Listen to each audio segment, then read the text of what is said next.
तुमचा जर स्वतःवर आणि ब्रह्मांडावर पूर्ण विश्वास असेल ना, तर काय काय घडू शकतं हे मी तुम्हाला आज माझ्या गोष्टीतनं सांगणार आहे.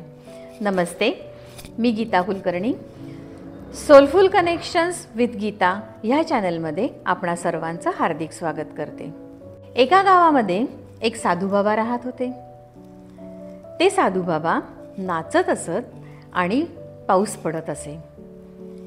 ही सवय गावकऱ्यांना लागली होती. त्यांना जेव्हा गरज वाटायची तेव्हा ते साधूला नाचायला सांगत आणि पाऊस पाडत असत. त्या गावामध्ये एकदा 4 मुलं आली. त्या 4 मुलांचा काही या गोष्टीवर विश्वास बसत नव्हता. ते साधूबाबांकडे गेले आणि त्यांना विचारलं की बाबा, हे कसं घडतं? आज आम्ही नाचून बघतो. खरंच पाऊस पडतो का हे आम्हाला जाणून घ्यायचं आहे. साधूबाबा म्हणाले, गो अहेड. पहिल्या मुलांनी नाचायला सुरुवात केली. तो 5 मिनिटं नाचला, पाऊस काही पडला नाही. दुसरा मुलगा 15 मिनिटं नाचला, तरीही पाऊस पडला नाही. तिसरा मुलगा 1 तास, चौथा मुलगा 2 तास, असे नाचले, पण पावसाचं काही पडण्याचं नाव नव्हतं. मग साधूबाबांनी नाचायला सुरुवात केली. साधूबाबा नाचता नाचता 2 तास झाले, तरीही पावसाचं नाव नाही. मुलं जरा खुश झाली की हां, हे साधूबाबा काहीतरी खोटं सांगतायत आपल्याला.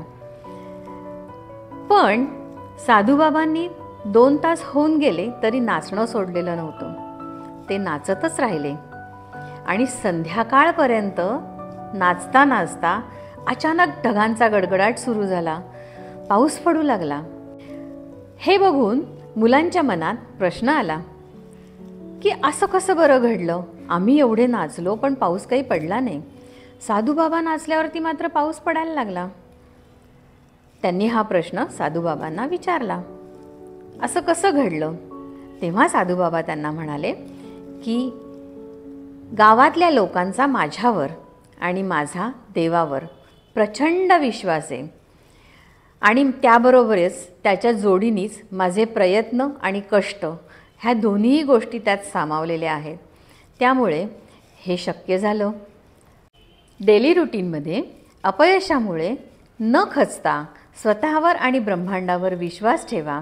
म्हणजेच त्याला जर तुम्ही प्रयत्नांची आणि कष्टाची जर जोड दिली तर तुमच्याही आयुष्यात यशाचा पाऊस पडायला वेळ लागणार नाही.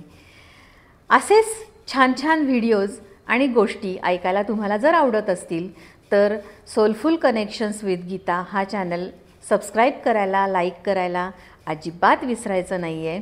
तुमच्या इतर मित्रमैत्रिणींनाही हे शेअर करायला विसरू नका. धन्यवाद.